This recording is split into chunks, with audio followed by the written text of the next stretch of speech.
Las 4:32, una hora menos en Canarias. Vamos a empezar, porque es martes, el Territorio Negro con Manu Marlasca y Luis Rendueles.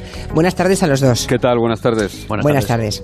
La semana pasada ya saben ustedes que la Policía Francesa y la Guardia Civil detenían en los Alpes galos a José Antonio Urruticoechea, Josu Ternera, el último gran jefe de ETA que se encontraba huido. La captura de Josu Ternera estaba pendiente desde hace 17 años y tiene mucha carga simbólica, más allá, digamos, de los procedimientos que aún tiene abiertos en la Audiencia Nacional, que son 4.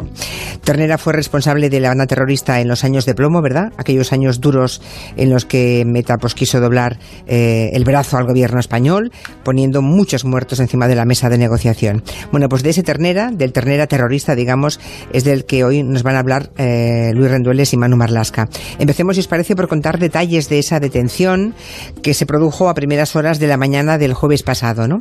¿Cómo lo hizo la Guardia Civil? ¿De qué hilo tiró para llegar hasta ese paraje de los Alpes, ahí arriba, ¿no? Casi como un ermitaño donde él estaba refugiado y con una identidad falsa, la de un escritor venezolano. ¿Cómo lo hicieron? Pues yo creo que nunca vamos a ver exactamente todo el camino que siguieron, ¿no? Porque eso será un secreto de esos que unos cuantos se van a llevar a la tumba. Pero lo cierto es que ha sido un camino largo, complejísimo, en el que ha llevado toda la carga el Servicio de Información de la Guardia Civil. Ternera nunca fue olvidado por ellos, tenían una cuenta muy, muy importante con él y ellos la querían saldar a toda costa, ¿no? Josu Ternera se convirtió en un fugitivo en el año 2002, cuando desde la Audiencia Nacional se activó la investigación por el atentado de la Casa Cuartel de Zaragoza, un atentado que ocurrió el 11 de diciembre del 87, en el que murieron 11 personas, 6 de ellos menores de edad, un adolescente y 5 niños. Aunque la bomba que provocó la masacre, lo cierto es que no la activó él, la investigación de la Guardia Civil precisamente demostraba que él, Josu Ternera, fue quien planificó y quien ordenó ese atentado, que es, junto al de la Casa Cuartel de Vic, seguramente en el que más familiares de guardias civiles han muerto, más familias de guardias civiles. Sí. Estos días, varios mandos nos contaban que por muchos años que pasasen, ellos no iban a olvidarse nunca de Josu Ternera. Lo que no imaginaban, desde luego, es que fuese el propio jefe etarra quien se pusiese a tiro en un momento dado. ¿Que se puso a tiro? ¿Por qué se puso a tiro? Porque llevaba 17 años en la clandestinidad, que son muchos, ¿no? Y parece que en ese tiempo nadie le había encontrado, no le había pasado nada. ¿Qué hizo que le descubrió? ¿O qué error cometió? Todo indica que la vanidad es un rasgo que comparten muchas personas y también algunos asesinos, y todo indica que fue vanidad. En los últimos años de ETA, de la actividad de ETA, Ternera era alguien sin peso concreto en la banda terrorista, poco más que una leyenda, una especie de icono. Cuando la banda estaba ya agonizando, derrotada por la policía y por la Guardia Civil, Ternera intervino para negociar una derrota más o menos dulce, pero los terroristas más duros le echaron a un lado, le apartaron gente más sanguinaria aún. Thierry y Cherokee, entonces, contrarios a cualquier concesión, tomaron el control y apartaron a Ternera. Después llegó la ruptura de la tregua con el atentado de la terminal de la T4 del aeropuerto de Barajas, las capturas sucesivas de jefes etarras y el final de la violencia en el año 2011. Cuando llega ese final, Ternera trata de retomar un papel protagonista y es él el que quiere poner la voz, digamos, el que quiere grabar el último comunicado de ETA, que es el que se difunde hace ahora poquito más de un año, el 3 de mayo de 2018. Declaración final de ETA al pueblo vasco. ETA, Organización Socialista Revolucionaria Vasca de Liberación Nacional, quiere informar al pueblo vasco del final de su trayectoria. ETA ha desmantelado. Entiendo que esa voz del comunicado que oímos, el que lo está leyendo, el que anuncia el adiós definitivo de ETA, es Josu Ternera, ¿no? Sí, que es él. Es él, bien. ¿Y por qué fue importante este comunicado en su captura un año después? O sea, que pusieran la voz. Sí. ¿En qué se relaciona con su detención? Mira, ese comunicado en un principio iba a aparecer en vídeo también. Lo que pasa es que finalmente la dirección de ETA optó por que simplemente Josu Ternera lo leyese. Solo se difundió el audio y no se vio en su imagen en ningún momento, pero cualquiera sabía que era, cualquier experto en investigación antiterrorista sabía que era Josu Ternera. Soledad Iparaguirre, alias Samboto, otra dirigente histórica de ETA, fue la encargada de leer el comunicado, pero en euskera. La difusión de este comunicado lo que hizo fue que la Guardia Civil abriese una operación que se llamó Infancia Robada, en honor a los niños asesinados por ETA y a los que dejó huérfanos, y que tenía como objetivo capturar a Ternera. ¿Por qué la abrieron? Porque la lectura de ese comunicado les hacía pensar que no estaba tan lejos como pensaban, sino que podía estar seguramente radicado en suelo francés, y lo tenían a tiro. La lectura de la carta de ETA, lógicamente, vino precedida de muchos contactos y muchos movimientos en torno al jefe de Etarra. Alguna de esas personas de confianza de Ternera estaba bajo el radar radar del CNI, del Centro Nacional de Inteligencia, que nunca dejó de vigilar al entorno del Etarra, y también de la Guardia Civil. Así que después de una larga investigación en la que se monitorizó a mucha gente, a muchos contactos, muchos mensajeros, la Guardia Civil pudo ubicar a Josu Ternera en los Alpes franceses, muy cerca de dos fronteras, de la frontera con Suiza y la frontera con Italia, un lugar en el que él pensaba que iba a estar más seguro, porque pensaba que si la cosa se ponía fea podía cruzar a otro país y blindarse así de alguna manera. O sea que allí, en esa cabaña, digamos, al pie del Mont Blanc, es donde él vivía, casi como un ermitaño, como decíamos antes, y haciéndose pasar por un escritor venezolano. Sí, no deja de ser una paradoja porque el régimen de Venezuela todavía protege y oculta o esconde allí a unos 20 antiguos terroristas de ETA que siguen siendo fugitivos de la justicia española. Y Josu Ternera se instaló en los Alpes, en esa zona que decías, bajo la identidad de Bruno Martí, un supuesto escritor venezolano que Ternera decía se había escapado de los excesos de la presión del régimen de Hugo Chávez y Maduro y se había refugiado en Europa, en Francia. Josu Ternera vivía como un fugitivo, estaba escondido en esa cabaña de latón y madera que hemos visto por televisión, pagaba siempre todo lo que compraba en metálico, por eso llevaba 4.000 euros encima cuando le detiene la Guardia Civil, y en todos los desplazamientos llevaba siempre a la espalda una mochila en la que llevaba dentro un kit de supervivencia, como si fuera un montañero. Llevaba lo básico para subsistir si cualquier día él notaba algo extraño y decidía no regresar a su refugio ante cualquier sospecha de que la policía estuviera muy cerca de él. Y es así como le detienen, ¿no? Con esa mochila de subsistencia a la espalda. Es cuando el jueves pasado, en un aparcamiento de Salange, cuando se dirigía a un hospital, le dan captura. Sí, las vigilancias en torno a Ternera, la Guardia Civil incluso logró intervenir su teléfono, logró dar con su teléfono e intervenirle una semana antes de la detención, lo contaba el otro día en La Vanguardia, Mike Navarro, y también en torno a los contactos, esas vigilancias, revelaron que ese día, el pasado jueves, el Etarra tenía una cita médica. No el Etarra, sino Bruno Martí, ese supuesto escritor venezolano, tenía una cita médica. Así que desde las 4 de la mañana, agentes del Servicio de Información de la Guardia Civil y de la Inteligencia francesa, que han colaborado muy estrechamente con la Guardia Civil, se apostaron en el hospital hasta que a las 7 vieron llegar a dos hombres. Uno de ellos, que recordaba vagamente digo, al Ternera del año 2013, que es la fecha en la que fue fotografiado por última vez, que pudo ser visto y fotografiado por última vez. Cuando se le acercaron dos agentes franceses y le preguntaron si era Urruti Coechea, Josu Ternera lo reconoció, se echó las manos a la espalda para que les posaran y se acabó ahí su historia. Era la tercera intentona ya de detenerle en los últimos años. En el año 2015 la policía creyó haber dado con él en 2 ocasiones, pero lo único que encontraron fue a su última pareja y a 2 de sus 3 hijos. Creo que uno muy pequeño, ¿no? Niño de... El que tiene con su última pareja, sí, es un niño muy pequeño. Un niño muy pequeño, como de 2 años. Hay mucha... Es que ya tiene una edad, ¿no? Pero de un crío tan pequeño, podría ser su 68 abuelo. 68 años tienes. Claro, 68 y un niño de 2 años. Lleva 50 años en ETA. Hay una leyenda sobre esas fugas de Ternera, que pero una explicación de la segunda fuga en concreto es que en Francia no se puede detener a nadie por la noche. Es decir, en Francia hay que esperar a que amanezca, es así, y Ternera lo sabía, y la segunda vez que tiene la casa cercada, él siempre salía a hacer footing, muchas veces salía a hacer footing de noche, y cuando volvía, elegía esa hora precisamente poco antes de amanecer para vigilar su casa, y cuando volvía se escurre del último cerco que le habían instalado, precisamente aprovechando esa, digamos, franja horaria que en Francia se respeta, es decir, hay que esperar al amanecer para entrar en casa de alguien, ¿no? Ya. O sea que no era la primera vez que estaban cerca de él, ¿eh? Ni mucho menos. No, hubo otra escapada, vale, que esa está menos clara, que es cuando recibe una llamada, van a ir a por él, recibe una llamada procedente supuestamente de Kenia, de un antiguo colaborador de ETA que se llama Tintín, se hacía llamar Tintín, y le avisa, y efectivamente ahí hubo una filtración de alguien, una fuga de información. Y ahí encuentran a su mujer y a su hijo mayor. Por aquí ahora lo estaba buscando, pero lo he perdido, había un oyente que preguntaba, cuando hemos anunciado el tema hoy, preguntaba a Manu y a Luis que él había leído que poco menos que se había entregado. No entregarse, pero como que tenía ganas de que le pillasen ya, que por tanto había cometido errores voluntariamente. Ninguna. Vale. Quede claro, o sea, sin mérito de la Guardia Civil, no es que él se dejara. Vale. Bueno, pues hasta aquí la historia de su captura, digamos, y ahora hablemos un poco del futuro, ¿no? ¿Qué le espera a Josu Ternera ahora mismo en España? Bueno, en Francia y en España. Bueno, de momento le espera una condena de unos 8 años máximo de cárcel en Francia, porque es un país en el que se contempla las condenas en rebeldía y está condenado allí. La justicia francesa le impuso en junio de 2017 una pena de 8 años de prisión por su pertenencia al aparato político de ETA entre los años 2011 y 2013, un periodo que incluye la etapa en la que Ternera estuvo en Noruega antes de ser expulsado junto con los otros dirigentes de la banda entonces, David Pla y Irache Sorzábal. A esos 8 años de condena en Francia que tiene pendientes, tiene que sumar 5 años más que en el año 2010 le impuso un tribunal de París, que incluía el destierro definitivo de Francia, la expulsión. Aquella sentencia imponía además 4 años a su hijo Egoitz, Urruti Coechea, por considerarlo también culpable de asociación de malhechores con fines terroristas. Egoitz, su hijo, también pertenece a ETA.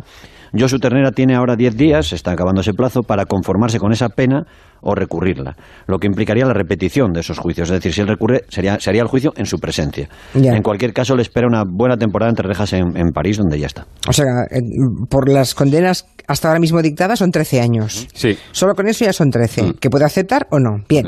¿Y qué le interesa más, aceptarlo o recurrirlo para repetir y por tanto es que en cualquier caso nadie le va a poner en libertad aunque recurra, es decir, que le va a dar un poco igual. Yo no sé si él quiere volver a España o no quiere volver a España, no lo sé. Hablemos de eso, porque claro, eso es en Francia lo que hemos contado, esos 13 años pendientes, ¿no?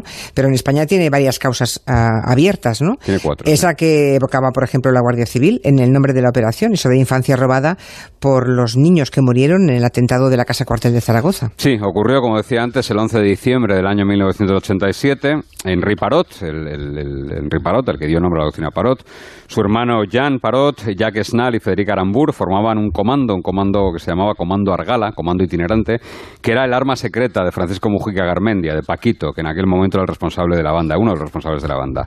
Parot dirigía esta célula itinerante que solo recibía instrucciones de la cúpula Tarra, que en ese instante formaban Mujica Garmendia, José María Regui Fiti, el experto en explosivos, y Josu Ternera. El resto de los componentes de ETA desconocían incluso que existía ese comando, no sabían quiénes eran, ni siquiera de su existencia. Fue Paquito quien entregó a Henri Parot un Renault 18 cargado con 250 kilos de amonal. Fue la primera vez que ETA utilizó el amonal como artefacto explosivo, como bomba. Y poco después de las 6 de la mañana, esos 250 kilos estallaron frente a la Casa Cuartel de Zaragoza, donde vivían allí no solo guardias civiles, sino también todos sus familiares. Por eso aquella bomba mató a 11 personas y de esas 11 personas la mitad eran menores de edad. Uno era adolescente y el resto eran niños, directamente sí. Niños, ¿no? Había un crío de 17 años y luego 5 más de 3 años hacia arriba. Los 6 murieron. También murieron aquel día 3 guardias civiles y las esposas de 2 de guardias civiles. Era la primera vez, como te decía Manu, que ETA golpeaba con esa saña a las familias de los agentes de la Guardia Civil. Y desde entonces, porque fue un atentado que ya, a pesar de ser hace muchos años, generó controversia, generó polémica, nació una coartada, una especie de mantra que han repetido los terroristas y los simpatizantes, que sostuvo que la Guardia Civil usaba a sus familias como escudos humanos. Así se repitió muchas veces durante muchos años. Por ese atentado fueron condenados los autores materiales y en investigaciones posteriores se demostró, algunos etarras hablaron, y se demostró que Josu Ternera había sido el jefe de la banda que había ordenado aquella matanza. ¿Y cómo hilaron todo eso? Porque claro, habían pasado tantísimos años de la matanza de Zaragoza, ¿cómo pudieron demostrar, ¿no?, la implicación de Josu Ternera en ese atentado? Pues mira, en junio del año 2001, el Servicio de Información de la Guardia Civil, el que ha estado detrás de la detención de Josu Ternera, entregó a la Audiencia Nacional un informe de 200 páginas que se titulaba así: implicación de José Antonio Urruticoechea Bengoechea en la acción terrorista contra la Casa Cuartel de la Guardia Civil de Zaragoza. Ese informe fue el documento en el que se basó la Fiscalía para solicitar al Tribunal Supremo el procesamiento de Ternera, y en él lo que hacían era recoger un montón de indicios y también un montón de declaraciones de etarras, la mayoría de ellos etarras arrepentidos, etarras que habían salido ya de la banda. Ahí estaban, por ejemplo, Juan Manuel Suárez Gamboa, un terrorista del Comando Madrid, del primer Comando Madrid, del Comando Madrid formado también por Belén González Peñalba y por José Luis Urrosolos Istiaga. Allí también estaban las declaraciones de Juan José Rego Vidal, que fue el terrorista que intentó matar al rey con un rifle de alta precisión, al rey Juan Carlos, y estaba, curiosamente, también las declaraciones de Elena Beloki, que era la expareja de Josu Ternera. Todos ellos decían que fue el jefe de ETA, fue Josu Ternera quien fue el inductor del atentado. Porque estos 3 que eran arrepentidos de ETA. Fueron dejando ETA, sí, a lo largo de muchos años. El primero fue Suárez Gamboa, luego fueron los demás dejando ETA. Vale.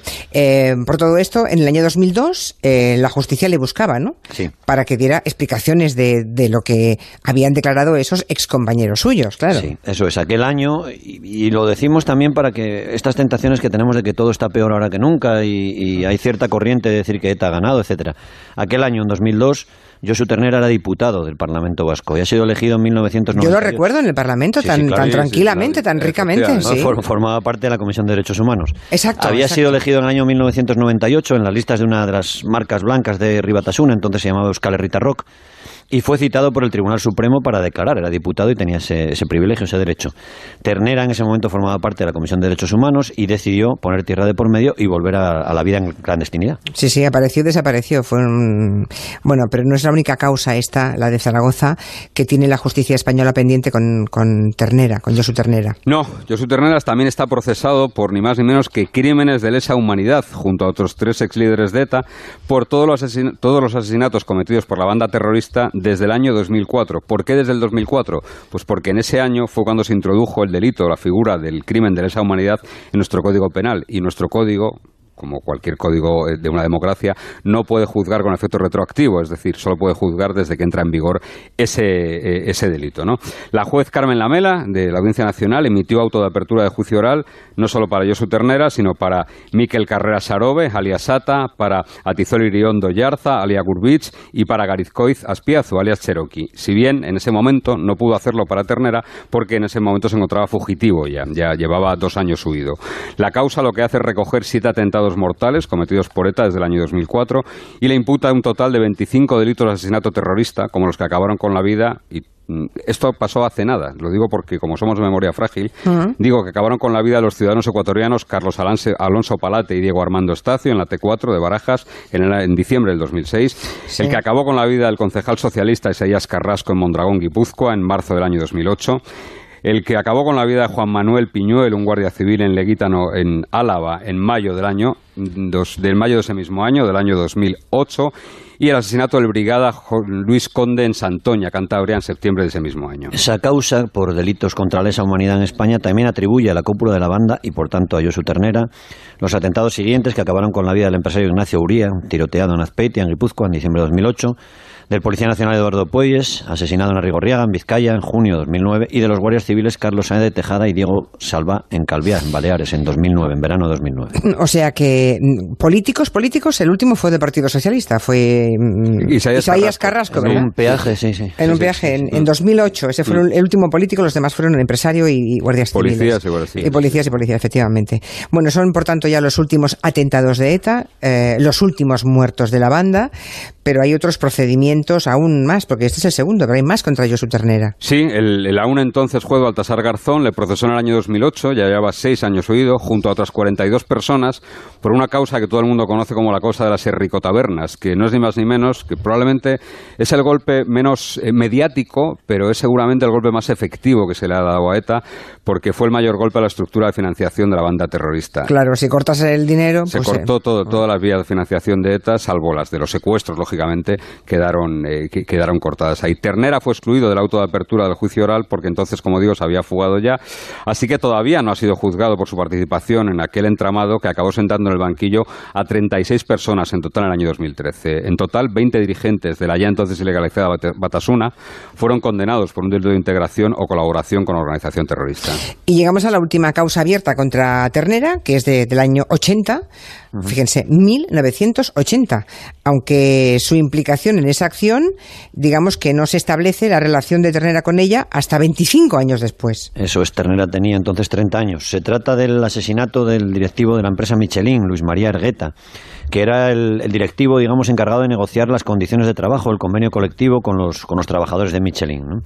En aquellos años, en los finales de los 70, de los 80, ETA se revestía de cierta aureola marxista y de defender los derechos de los trabajadores del País Vasco, ¿no? Y el 25 de junio de 1980, Luis María Ergueta fue asesinado en Vitoria, 2 tiros en la cabeza.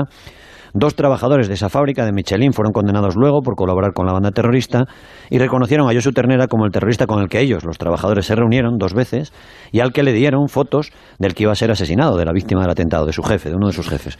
En el año 2005, el juez Pedraz de la Audiencia Nacional acordó el procesamiento de Josu Ternera también por este crimen. Le imputa un delito consumado de asesinato terrorista como mínimo en calidad de cooperador necesario o de cómplice. Pedraz también acordó en su día su ingreso en prisión y emitió una orden de detención y entrega contra el jefe Tarra que sigue vigente. Hablamos de un atentado ocurrido hace 40 años, 40 años cuando ya Josu Ternera estaba integrado del todo en la banda terrorista. Bueno, es que en el año 80 él llevaba ya más de una década integrado en la banda terrorista. Sí, es que lo ha sido todo prácticamente en ETA. Él ingresó en el año 1968, cuando apenas contaba 18 años, y coincidiendo además con la fecha del primer crimen de ETA, el del guardia civil José Antonio Pardines. Algunas investigaciones, además de la Guardia Civil, le apuntan como uno de los autores del robo del explosivo con el que ETA hizo volar por los aires al almirante Luis Carrero Blanco en el año 1973. Aquel explosivo fue robado en Francia, aquella dinamita fue robada en Francia, y hay informes que sitúan a Josu Ternera entre los miembros del comando que robó esos explosivos en un polvorín de Francia.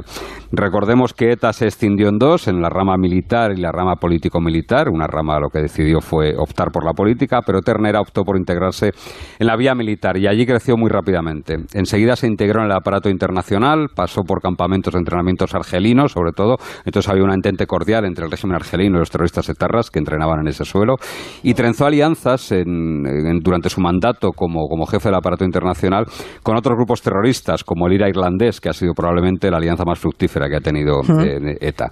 La detención en el año 1984 de Eugenio Echeverche, de Anchón, le elevó a la dirección del aparato internacional y financiero de ETA. Que además son los años más duros de ETA, ¿no? Después de esa división de la rama militar y la político-militar, los que se quedan en la parte militar protagonizan los años de plomo, ¿no? Los años más duros en los que se cometieron atentados más terribles, ya digamos, en plena democracia. ETA político-militar se acaba deshaciendo, funda Euskadiko Ezkerra y estaba Mariana India, de la mano del abogado Juan María Andrés, en fin. Gente que tuvo mucho valor en aquellos años. Y ETA militar efectivamente sigue matando y mata más que nunca. En el año 84, cuando llega Ternera a la dirección, 33 personas asesinadas. Atención a las cifras, ¿eh? 33 en un año. Sí, pero en el año 85 son 37 ya. En el año 86, 45 asesinados por ETA en España. En el año 87, 53 asesinados por ETA.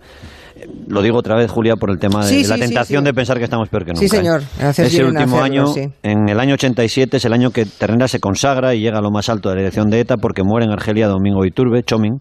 Y en el año 89, cuando ETA seguía empeñada en doblar el pulso al gobierno español a base de crímenes, de asesinatos, la policía francesa detiene a Josu Ternera y a la que entonces era su mujer, Elena Beloki, también dirigente etarra.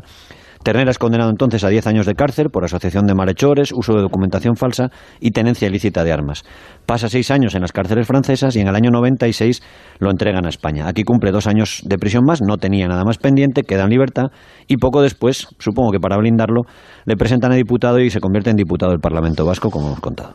En fin, como han comprobado ustedes, Josu Ternera ha sido todo en ETA, ¿no? También luego, en la parte final, en las comisiones negociadoras, también estuvo él. Sí que estuvo, en el año 2004, y esto es importante remarcar la fecha porque llevaba ya 2 años fugado. Él y Miquel Ancha se reunieron en Perpiñán en una reunión bastante peculiar. Se reunieron con el representante del gobierno catalán, Carod Rovira. De aquella reunión salió aquella vergonzante tregua de ETA que se circunscribía solo a Cataluña a cambio de que el gobierno catalán, que en aquel momento presidía Pascual Maragall, hiciese una declaración de apoyo a la autodeterminación de los pueblos de España. Al año siguiente, en el año 2005, llegaron los contactos de Ternera como enviado de ETA con Jesús Eguiguren, en Suiza primero, en Noruega después. Esos contactos duran hasta el año 2006. Y en la última reunión de esos contactos, de esa ronda de negociación que tuvo lugar en Oslo, en Noruega, entre el 11 y el 15 de diciembre de 2006, Eguiguren cuenta que le sorprendió porque ya no apareció por allí Josu Ternera. En su lugar fue Igor Suberbiola, que era un hombre de la máxima confianza de Javier López Peña, de Thierry, el jefe de etarra que representaba el ala más dura y más intransigente de la banda. Eso ocurre, como digo, el 15 de diciembre. 15 días después, ETA rompe la tregua con el atentado a la T4 y mata a 2 ciudadanos ecuatorianos. O sea, que ETA pasó, después de Ternera, a manos más duras todavía. Sí, Ternera es un asesino. Que rompe la tregua, ¿no? Ternera es un asesino, pero si hubiese manejado Ternera ETA, posiblemente ETA hubiese acabado un poquito antes, unos años antes. Es así de compleja la realidad. Las dos cosas son ciertas. Años antes. Bueno, pues todo lo que sabíamos y podían contar Manu Marlasca y Luis Rendueles de este individuo, de Josu Ternera. Hasta la semana que viene, muchas gracias. Hasta luego. Hasta luego.